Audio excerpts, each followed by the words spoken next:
مدن مش مجرد مكان على الخريطة، مدن كأنها بتتنفس، بتحزن وبتفرح وبتغضب. والإسكندرية كمان كانت كده بالظبط، مدينة فيها روح البحر وغموض التاريخ وضجيج ناسها اللي عمرهم ما كانوا عاديين.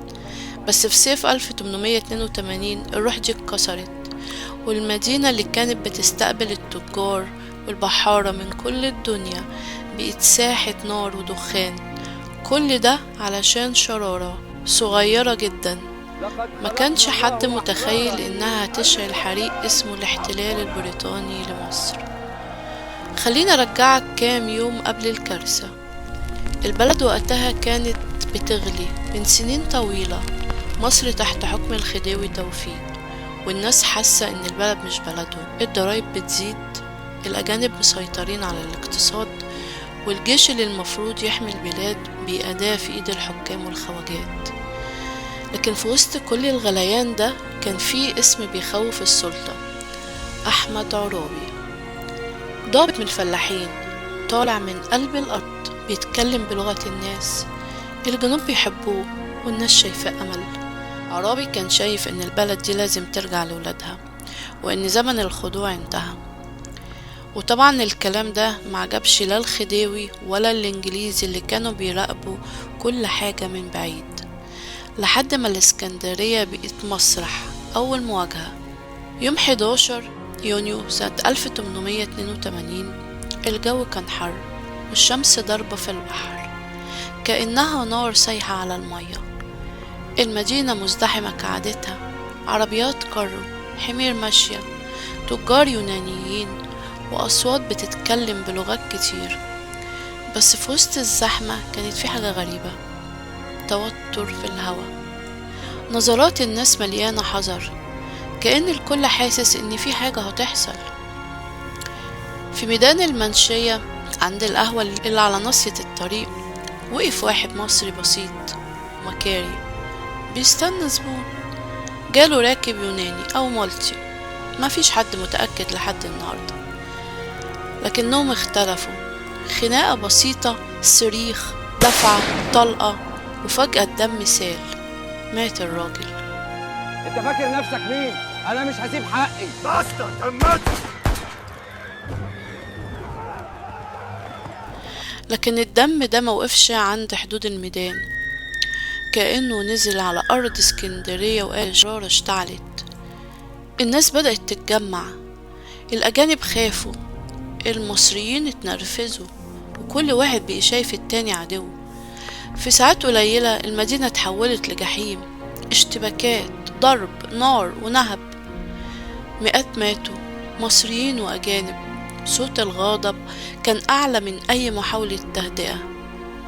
اللي حصل بعدها كان أسرع من الخيال. بريطانيا اللي كانت مستنية أي سبب تدخل بيه مسكت الحدث ده وقالت: شايفين؟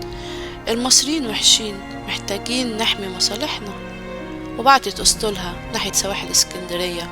القنصل البريطاني طلب من الخديوي توفيق يتصرف، بس توفيق اللي كان أصلا خايف من عرابي أكتر من الإنجليز قرر يهرب من المدينة ويقعد في قصره بره، وساب الإسكندرية تواجه مصيرها لوحدها. في 7 يوليو 1882 الأسطول البريطاني رسي قدام المينا، مدافعهم متجهة ناحية المدينة، الناس فوق أسطح البيوت والجنود في الحصون، والكل عارف إن الضربة جاية.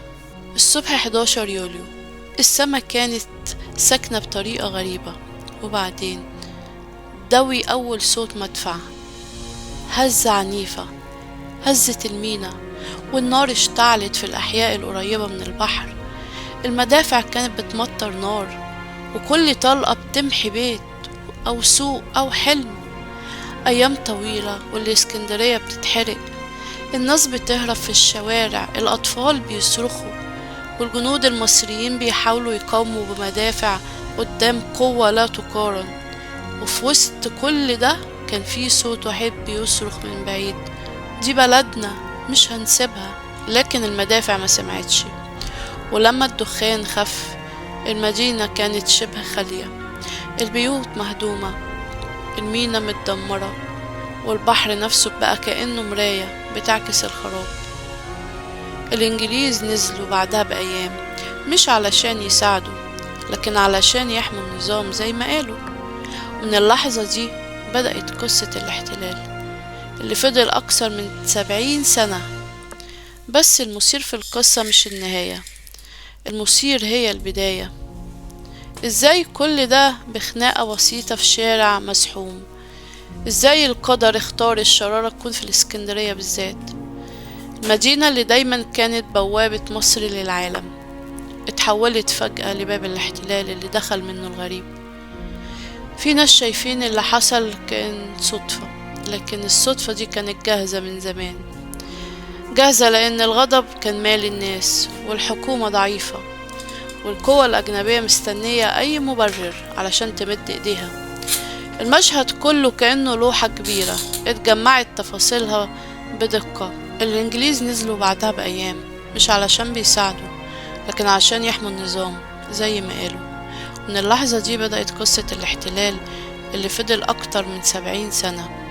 بس المثير في القصة مش النهاية، المثير هو البداية. ازاي كل ده بدأ بخناقة بسيطة في شارع مسحوم؟ ازاي القدر اختار الشرارة اللي تكون في الإسكندرية، وبالذات المدينة اللي دايما كانت بوابة مصر للعالم، اتحولت فجأة لباب الاحتلال اللي دخل منه الغريب. في ناس شايفين اللي حصل ده كان صدفة، لكن الصدفة دي كانت جاهزة من زمان، جاهزة لأن الغضب كان مال الناس والحكومة ضعيفة والقوة الأجنبية مستنية أي مبرر عشان تمد إيديها. المشهد كله كان لوحة كبيرة اتجمعت تفاصيلها بدقة. عرابي في القاهرة بيحاول يثبت إن مصر للمصريين، الخديوي بيتهرب وبيستقوى بالأجانب، الناس في الشوارع تايهة بين الأمل والخوف، وفي النص الإسكندرية بتدفع الثمن.